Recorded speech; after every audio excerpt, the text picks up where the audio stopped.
Hello friends, welcome to our channel Indian comics universe. तो आज के एक शानदार कॉमिक्स है सुपर कमांडो ध्रुव की ग्रैंड मास्टर रोबो। तो चलिए शुरू करते हैं। कहते हैं कि मामा सांप का काटा पानी भी नहीं मांगता, लेकिन इस दुनिया में एक भयंकर मानव भी है जिसके लिए इस अत्यधिक विषैले सांप का जहर एक हल्के से नशे से ज्यादा कुछ और नहीं। कई लोगों का मानना है कि ये उसकी रगों में खून नहीं बल्कि सांप का जहर बहता है और इस भयानक शख्स का रास्ता काटने वाला कभी जिंदा नहीं बचता। अपराध जगत के इस बेताज शहंशाह को उसके एक गुलाम एक ही नाम से जानते हैं, ग्रैंड मास्टर रोबो, जिसके अपराध जगत के शहंशाह से पूरी दुनिया के बादशाह बनने के सपने के बीच एक ऐसा युवक दीवार बनकर खड़ा हुआ है जिसके लिए मानवता और मानवों की जान की कीमत के सामने अपनी जिंदगी की कुछ कीमत नहीं। जो ग्रैंड मास्टर रोबो की आंखों में कांटा बनकर इसलिए खटकता है क्योंकि उसके हाथों रोबो 2 बार मात खा चुका है। इसलिए ग्रैंड मास्टर ने कसम खाई है कि इस बार या तो वह बचेगा या उसका जानी दुश्मन सुपर कमांडो ध्रुव।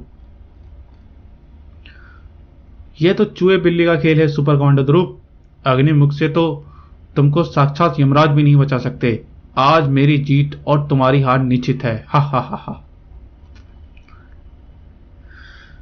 समुद्र की अथाह गहराइयों, जहां पर विशालकाय मछलियां और खतरनाक समुद्री जीवों का राज्य रहता है, आज एक मानव आकृति कुछ यंत्र फिट कर रही थी।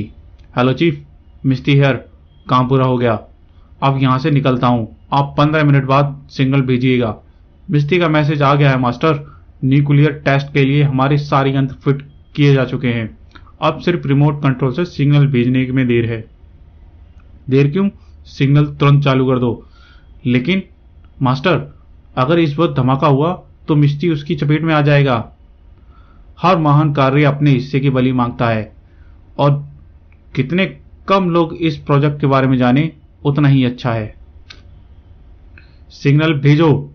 आदेश मिलते ही 2 हाथ हरकत में आ गए और अदृश्य रेडियो तरंगे अपने स्रोत से निकलकर निशाने की तरफ बढ़ चली। रेडियो तरंगों का यंत्रों से संपर्क हुआ और एक भयंकर धमाका हुआ। भम। इसके बाद मिस्टी कहां गया ये किसी को नहीं पता चला और ना ही किसी को यह जानने में दिलचस्पी थी। इस विनाशकारी न्यूक्लियर ब्लास्ट का असर समुद्र की सतह तक भी आया और फिर धीरे धीरे सब शांत हो गया। अब इस धमाके का एकमात्र मुंह गवाह था। मूंगे की मोटी दीवार में धमाके के कारण बना वह एक बड़ा छेद। कहीं पर इस धमाके से खुशियों की लहर दौड़ रही थी। सफलता, सक्सेस, कामयाबी, हमारा न्यूक्लियर टेस्ट कामयाब हो गया। अब हमारा गैंग संसार का पहला ऐसा आतंकवादी संगठन हो गया है जिसके पास न्यूक्लियर बम है। अब मुझे दुनिया पर राज्य करने से कोई नहीं रोक सकता। हा हा हा हा। अगले दिन सुबह। आज लगता है कि हम लोग कुछ ज्यादा जल्दी आ गए भैया। बीच पर हमारे अलावा कोई नजर नहीं दिख रहा। जल्दी? 7 बजने वाले हैं देवी जी। आज आपके चक्कर में हम भी लेट हो गए। सब लोग घूमकर जा भी चुके हैं। अच्छा अच्छा, चुपचाप दौड़ो वरना बोलते बोलते ही सांस फूल जाएगी और अगर ज्यादा बोले तो पानी में धकेल आऊ। तभी श्वेता का पैर किसी उभरी हुई चीज से टकरा गया और हा हा हा।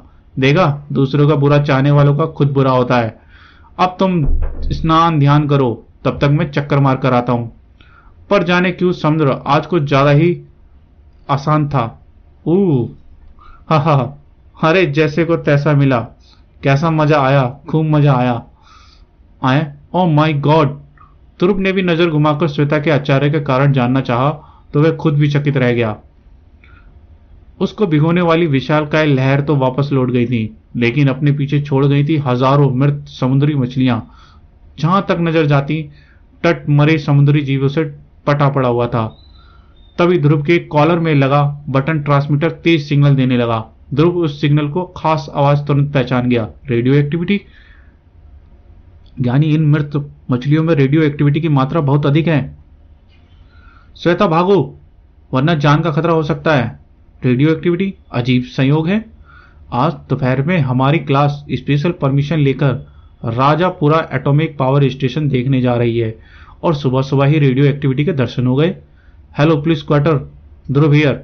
आप कुछ न्यूक्लियर विशेषज्ञ के साथ तुरंत अक्सा बीच पर पहुंचिए। यस। Top urgent over. आधे घंटे के अंदर पुलिस ने पूरे इलाके को घेर लिया। तुम्हारा शक सही है ध्रुव, इन मछलियों में जबरदस्त रेडियो एक्टिविटी है और इनकी मौत का कारण भी एकदम साफ है। ये सारे समुद्री जीव किसी न्यूक्लियर ब्लास्ट में मारे हैं। न्यूक्लियर धमाका समुद्र के अंदर? लेकिन ये किसका काम हो सकता है? अभी तो इस विषय में अनुमान भी नहीं लगाया जा सकता, पर इतना तो पक्का है कि जिसने भी इतने गुप्त रूप से यह काम किया है उसके इरादे नेक नहीं है। और वह आदमी कौन है ये तो कई दिनों से की कड़ी छानबीन के बाद ही पता लग जाएगा, और इतना समय दुनिया की तबाही करने के लिए काफी है।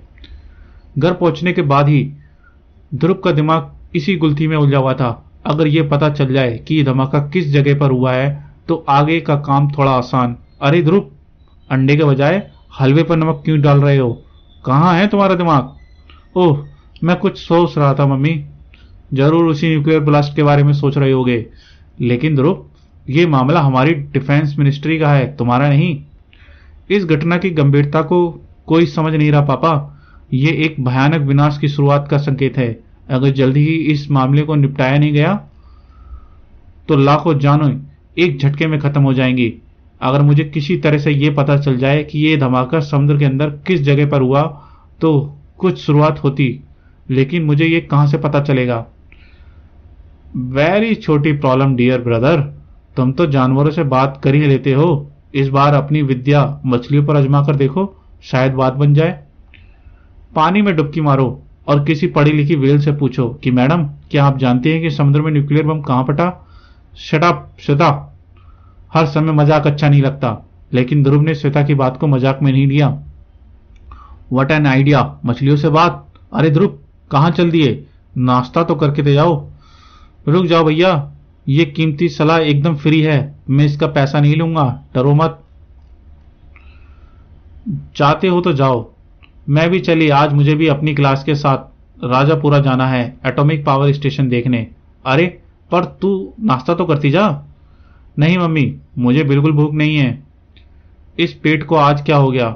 भैया ने आज मेरी वजह से नाश्ता नहीं किया, इसलिए मैं भी आज नाश्ता नहीं करूंगी। Bye mummy. और श्वेता और ध्रुव दो अलग अलग रास्तों पर चल दिए, पर दोनों ही यह नहीं जानते थे कि उन रास्तों पर उनका इंतजार कर रही थी मौत। उधर मोटरसाइकिल पर उड़ते जा रहे ध्रुव के दिमाग में बचपन की यादें खलबली मचा रही थी। वे यादें जो अब तक दिमाग के न जाने किस कोने में दबी हुई थीं। जुपिटर सर्कस की यादें, सर्कस के डॉल्फिन शो की यादें और अन्ना की यादें। अन्ना, जिसके एक इशारे पर डॉल्फिन अपनी जान की बाजी लगाने पर भी नहीं हिचकती थी। ध्रुव को अन्ना के साथ अपनी पहली बातचीत भी याद आ रही थी। अन्ना, पापा कहते हैं कि आप मछलियों से बातें कर लेते हैं। मछलियों से नहीं। नहीं तो तुम्हारे पापा को गलतफहमी हो गई है। मेरे पापा कभी झूठ नहीं बोलते। हा हा हा। अरे मैं तो मजाक कर रहा था, लेकिन मैं मछलियों से नहीं, सिर्फ मछली से बात कर पाता हूँ। एक मछली से। कौन सी मछली अन्ना? डॉल्फिन मछली से। बहुत समझदार होती हैं ये, इनसे तो कोई भी बात कर सकता है। सच? तो मुझे भी सिखाओ ना अन्ना। जरूर राजा बेटा। शुभ काम में देरी कैसी, चलो अभी से शुरू कर देते हैं। और फिर धीरे धीरे मैं अन्ना की तरह डॉल्फिन से बातें करने लगा, लेकिन अन्ना की असमय मौत से वह डॉल्फिन शो बंद हो गया और मैं भी धीरे धीरे कुछ कर्तव्यों की सीखने की धुन में यह विद्या भूलता चला गया। और आज यह पता चल जाएगा कि अन्ना की सिखाई विद्या मुझ तक याद है भी या मैं उसे भूल गया। ध्रुव के ऑटो से एक खास तरह की सीटी उभरी जो डॉल्फिन को बुलाने का इशारा थी, लेकिन 5 मिनट बीत गए और कुछ भी नहीं हुआ। लगता है मैं कुछ भूल रहा हूं। यह शायद आसपास कोई भी डॉल्फिन नहीं है। चलो अब छानबीन का कोई नया तरीका ढूंढना पड़ेगा। ध्रुव वापस जाने के लिए पलटा, लेकिन कुछ सुनकर रुक गया। समुद्र की लहरों के बीच से एक उसकी जैसी ही सीटी की आवाज आ रही थी और कुछ ही पलों बाद ध्रुव को अपनी तरफ आती एक काली आकृति दिखाई पड़ी। डॉल्फिन?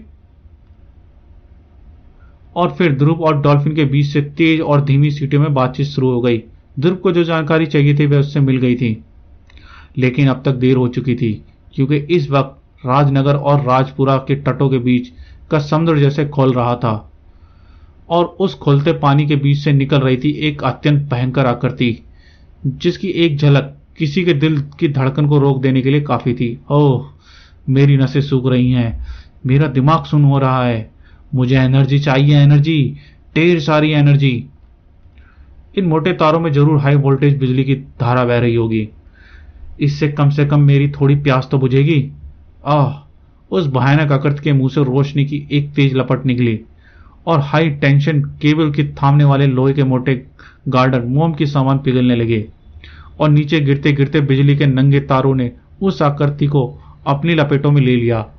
बिजली की प्रचंड धारा, जिसका हल्का सा स्पर्श किसी को खाक कर देने के लिए काफी था, उसके दिमाग में ऐसे सामने लगी जैसे सूखी जमीन पर पानी। हा हा हा! अब अग्निमुख को कुछ चैन पड़ी। तारों के टूटने से शहर के एक बड़े हिस्से में बिजली गुल हो गई। और लीजिए, बिजली रानी नाराज होकर चली गई। होंगी ही, तुम्हारा ट्रांसमीटर उनसे इतना जो काम करता है। खैर घबराओ मत, अपने पास हर प्रॉब्लम की काट मौजूद है पार्टनर। मैं अभी जनरेटर चालू करता हूँ, शायद कोई हमें मैसेज भेजने की कोशिश कर रहा हो। पीटर का ख्याल एकदम सही था, क्योंकि ट्रांसमीटर ऑन करते ही, ध्रुव हियर पीटर, मैं तुमको जो सामान बताता हूँ तुम उसे लेकर तुरंत जल्दी से जल्दी कर्ली सी फेस पर पहुंचो। बोलो ध्रुव, मैं नोट करता हूं।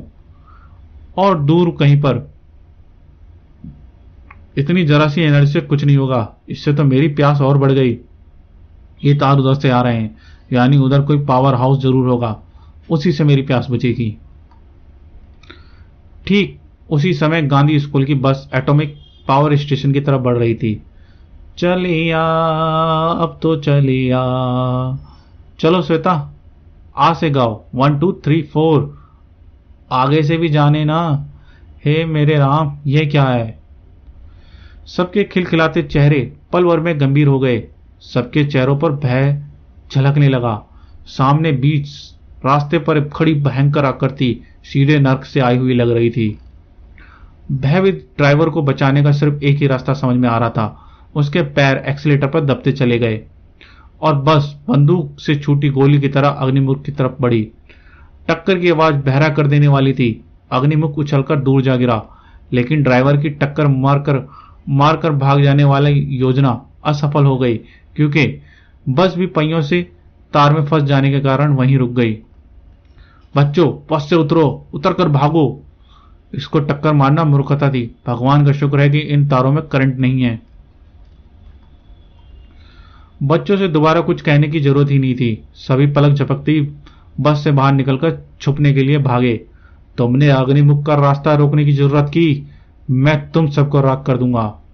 अग्निमुख के मुख से आंख की एक भयंकर लपट निकली और बस सोलों के बीच में गिर गई। लेकिन अब कोई भी इस बस के अंदर नहीं था, या था?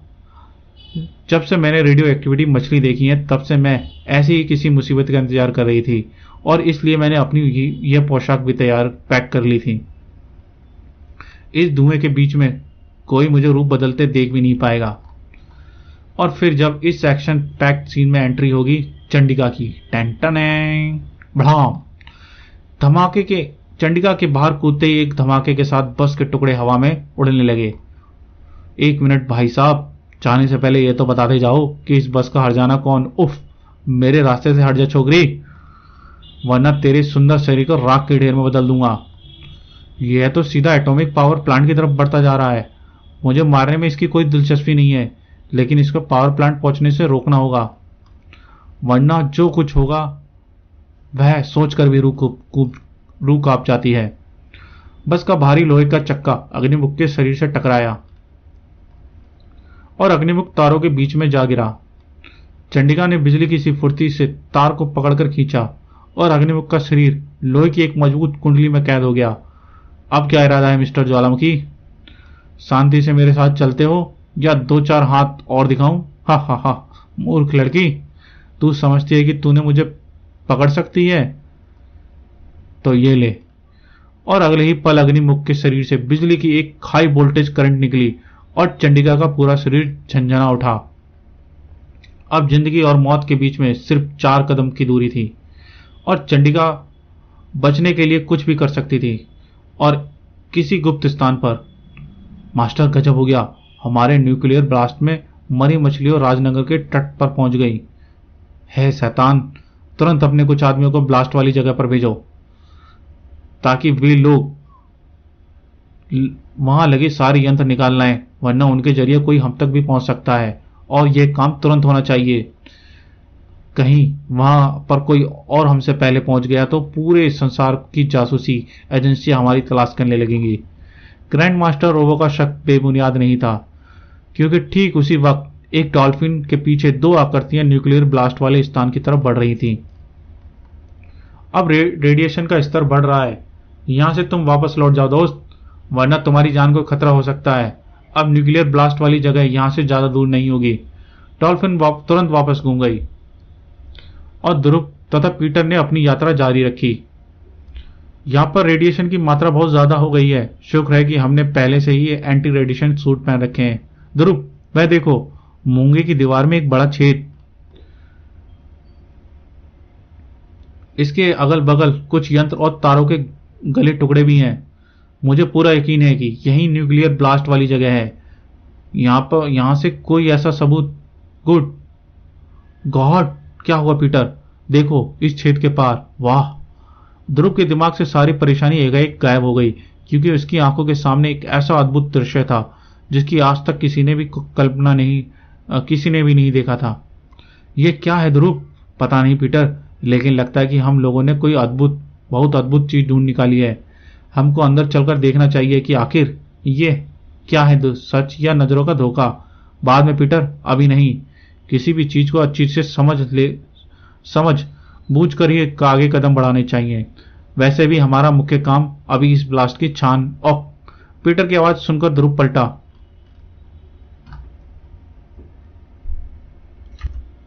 लेकिन कुछ बोल नहीं पाया, क्योंकि अगले ही पल उसका पाइप भी एक चक्रण में कस चुका था।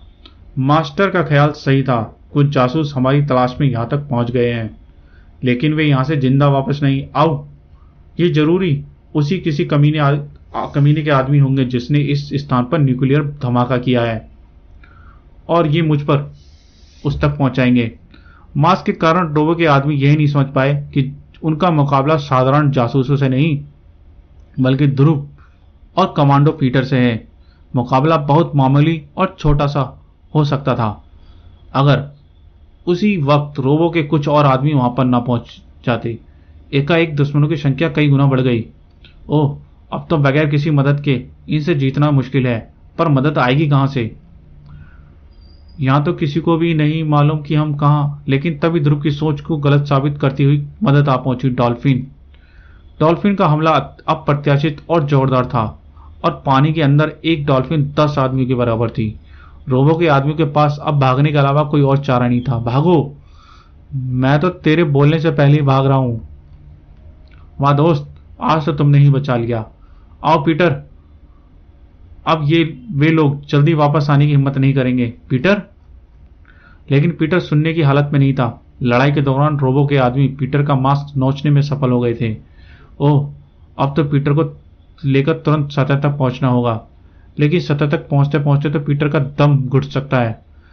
तभी ध्रुव के बगल से एक सरसराहट हुई, और अगले ही पल ध्रुव बेहोश पीटर के साथ तेजी से समुद्र की सतह पर पड़ रहा था। दूसरी तरफ चंडिका चुपचाप अपनी तरफ बढ़ती मौत को देख रही थी। हा हा हा, अब तुझे मैं ऐसी मौत मारूंगा जिसे देखकर कोई भी मेरा रास्ता रोकने के ख्याल से कांपेगा। ओह! पैरों में तार फंसने से अग्निमुख लड़खड़ाकर गिर उठा, और पास ही छुपा बस का ड्राइवर मौका पाकर तेजी से चंडिका की तरफ लपका। घबरा मत पिटिया, हम अभी तो को बचावत है। और उसको उठाकर वह अग्निमुख से विपरीत दिशा में भागा, और अब तक अग्निमुख तारों की कैद से निकल पाता, तब तक ड्राइवर चंडिका के साथ घनी झाड़ियों में ओझल हो चुका था। अग्निमुख कुछ पलों तक पीछा करने की सोचता रहा, और फिर इरादा बदलकर वापस एटॉमिक पावर स्टेशन की तरफ बढ़ने लगा। एटॉमिक पावर प्लांट में हर कोई आने वाले विनाशकारी तूफान से बेखबर था। हेलो डॉक्टर राव, क्या बात है? बड़ी खूबसूरत सेक्रेटरी रखी है, भाभी जी को मालूम है या नहीं? तुम्हारी आदतों की तरह तुम्हारे ख्याल भी गंदे हैं डॉक्टर पाटिल। और ये मेरी सेक्रेटरी नहीं, बल्कि एक रिसर्च छात्रा है, मिस नताशा। यह पत्रकारिता का कोर्स कर रही है, और इनके रिसर्च का विषय है भारत और नाभिकीय ऊर्जा। आश्चर्य की बात तो यह है कि ये पिछले 1 साल में हमारे प्लांट में आती जाती रही, sir sir, security officer Raghav, अरे तुम्हारा तो पूरा बदन झुलस गया है, पर कैसे? सर बाहर एक आग उगलता आदमी, ओह ये तो बेहोश हो गया। लेकिन ये आग उगलता आदमी का क्या मतलब? बात पूरी होने से पहले ही डॉक्टर राव को अपनी बात का जवाब मिल गया। एनर्जी, हा हा हा हा, यहां से तो भरपूर एनर्जी मिलेगी।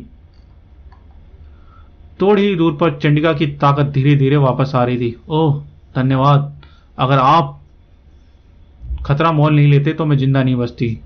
अरे कैसे मोल नहीं लेते खतरा? तुम तो हमारी बिटिया की उम्र की हो बिटिया, हम अपनी बिटिया को ऐसे कैसे मरने देते? वे चलता फिरता ज्वालामुखी किधर गया चाचा? वो ससुरा उस तरफ गया है, राजापुरा बिजली स्टेशन की तरफ। पर तुम काहे खड़ी हो गई? उसको रोकना बहुत जरूरी है चाचा, वरना वह इस पूरे इलाके को मरघट में बदल देगा। लेकिन बिटिया सुनो तो। मेरी चिंता छोड़िए चाचा, और सब बच्चों को लेकर यहां से जल्दी निकल जाइए। उम्मीद है कि इस अफरा तफरी में ड्राइवर का यह ध्यान नहीं देगा कि श्वेता बच्चों के बीच में है या नहीं। लेकिन अग्निमुख से अकेले निपट पाना मेरे लिए संभव नहीं लगता, इसलिए मुझे अपने लिए स्पेशल मदद का इंतजाम करना होगा। अपनी बेल्ट में लगे इस स्पेशल ट्रांसमीटर के जरिए चंडिका ने अपने ट्रांसमीटर को ऑन किया और उससे एक खास तरह की तरंगें निकलने लगी। और कमांडो हेडक्वार्टर में, ये हमारी स्पेशल फ्रिक्वेंसी पर किसका इमरजेंसी सिग्नल आ रहा है? ध्रुव का? नहीं रेणु, ये signal Rajpura atomic power station के पास से आ रहा है।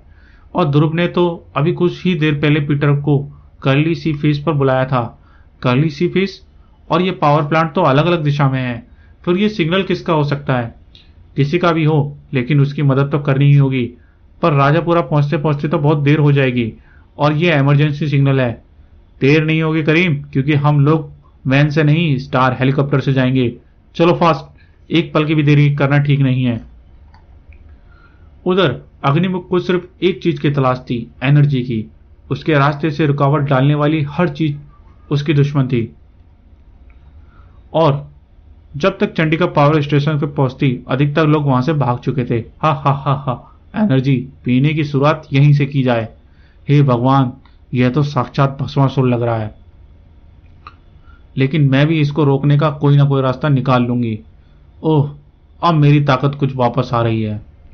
लेकिन इससे तो कुछ नहीं होगा, मुझे ढेर सारी पावर चाहिए एक साथ। और वे पावर मुझे इस पावर स्टेशन में लगे न्यूक्लियर रिएक्टर से मिलेगी। उसके बाद मैं इस दुनिया का सबसे शक्तिशाली। तभी एक ट्रक की गड़गड़ाहट ने अग्निमुख का ध्यान अपनी तरफ खींच लिया, लेकिन अग्निमुख को कुछ करने का मौका नहीं मिल पाया और उसका शरीर ट्रक और दीवार के बीच में पिस गया। वाह, ये लड़की तो एकदम तूफानी है। ये खबर ग्रैंड मास्टर तक पहुंचने देर नहीं लगी। Master, Rajpura atomic power station से हमारे जासूस ने एक संदेश भेजा है। वहां पर एक आग उगलता आदमी तोड़फोड़ कर रहा है। क्या? उसी पावर प्लांट से डिजाइन चुराकर तो हमने न्यूक्लियर शक्ति हासिल की है, और ये कमीना उसी को तोड़ रहा है। हमारी सैटेलाइट के कैमरों को वहीं पर फोकस करो। हाँ मास्टर, हमारा जासूस एकदम सही सलामत है, शैतान का शुक्र है। ओह, तो ये है वह आग उगलता मानव, तोड़फोड़ तो अच्छी करता है, लेकिन लेकिन हमारा जासूस तो सुरक्षित है ना? इस विनाशकारी आदमी का तो हमारे गैंग में होना चाहिए था वाइपर। ये हमारे ही गैंग का आदमी है मास्टर, ये मिस्टी है। इसके कपड़े और गले के पट्टे की को ध्यान से देखिए। मिस्टी? यानी ये धमाके से मरने के बजाय आग उगलता मानव बन गया। लेकिन ये तो गड़बड़ हो गई। अब मिस्टी को जल्दी से जल्दी ठिकाने लगाना पड़ेगा, वरना अगर इसको किसी ने पकड़ लिया तो ये उन को हमारे इस अत्यंत गुप्त अड्डे का पता बता सकता है। इस मुसीबत से बचने का सिर्फ एक ही रास्ता है, मिस्टी की मौत। सब गड़बड़ हो रही है। पहले मछलियां राजनगर के तट पर पहुंच गई, फिर मिस्टी बच गया, और हमारे आदमी अब तक उस ब्लास्ट वाली जगह से यंत्र लेकर वापस नहीं आए। कारण सीधा साधा, क्योंकि रोबो के आदमी डॉल्फिन के डर से अब तक छुपे हुए थे, वे वापस चले गए। हाँ कायर, अब जल्दी करो, देर हुई तो मास्टर हमारी खाल उतार लेंगे। उसको अब तक पता चलेगा कि कुछ लोग हमसे पहले यहां तक पहुंच चुके हैं, तो हमारी खाल तो ऐसे ही खिंचवा देगा। हम उसको यह बात बताएंगे ही नहीं, फिर उसको पता कैसे? वाह, क्या हुआ? कोई खजाना देख लिया क्या? खजाने का भी बाप मूर्ख, देख इस छेद के पार। यह क्या है डोमर? कोई शहर लगता है, सोने का बना, लाखों टन सोना। ग्रैंड मास्टर को तो यह खबर सुनकर पागल हो जाएगा। हम उसे पागल बनाना नहीं चाहते, इसलिए हम उसको यह भी नहीं बताएंगे कि यह खजाना हमने ढूंढा है और इस पर सिर्फ हमारा हक है। आज के बाद से ये हम किसी के गुलाम नहीं। ये क्या? तभी कुछ देखकर सबकी जवान तालू से चिपक गई। उनकी ये हरकतें एकदम सामान्य थी, क्योंकि छेद के बीच से निकलकर समुद्री जीव बहादुर से बहादुर आदमी का भी खून सुखा देने के लिए काफी था। यह किस लोक का प्राणी है? बड़बड़ मत कर मूर्ख, और यहां से भाग ले। ये जरूर इस खजाने का रक्षक होगा। परंतु समुद्र के अंदर किसी समुद्री जीव से बचकर भाग पाना असंभव होता है। इस बात का एहसास रोबो के आदमी को सिर्फ मरने से पहले ही हो पाया। लेकिन यह भयावह दृश्य अनदेखा नहीं गया। हे देव, आखिर वही हुआ जिसका मुझे डर था। और एटॉमिक पावर प्लांट में माल लदे ट्रक की टक्कर का भी इस पर कोई खास असर नहीं पड़ रहा। यह तो बुरी खबर है, लेकिन अब मुझे इसको संभलने का मौका नहीं देना है। शुक्र है कि मैं इन तारों में बिजली नहीं है, वरना अब तक तो मुझे भी सैकड़ों वोल्ट का करंट लग चुका होता। चंडिका ने गिरती हुई दीवार पर एक जोरदार वार किया और सैकड़ों ईंटें अग्निमुख के ऊपर बरसकर गिरने लगी। पर अग्निमुख ने तो अब तक अपने आप को संभाल लिया था। उसके मुंह से स्टील को भी गला देने वाली एक भीषण लपट निकली और सारी ईंटें अग्निमुख पर गिरने से पहले ही धुआं बनकर हवा में बिखर गईं। और फिर क्रुद्ध अग्निमुख चंडिका की तरफ मुड़ा। यहां पर मेरा कुछ नहीं बिगाड़ पाएगा। इतनी ऊंचाई पर तो इसकी लपट भी नहीं आ पाएगी। लेकिन अग्निमुख का निशाना चंडिका नहीं, बल्कि चिमनी का निचला हिस्सा था। ओह, इतनी ऊंचाई से गिरने पर तो मेरे बदन का पाउडर बन जाएगा। मिस्टर अग्निमुख मुझे तड़पा तड़पा कर मारना चाहते हैं, पर मेरे पास भी 600 ग्राम का दिमाग है। अगर मैं अपने शरीर को एक खास कोण पर मोड़ दूं तो ये भारी चिमनी अपने गिरने की दिशा बदल देगी, सीधे श्री अग्निमुख की खोपड़ी का तरबूज फोड़ देगी। चिमनी तेजी से अग्निमुख की तरफ गिरने लगी। तो गाइस, ये था ग्रैंड मास्टर रोबो कॉमिक्स का फर्स्ट पार्ट। इसके सेकंड पार्ट में हम जल्दी मिलेंगे।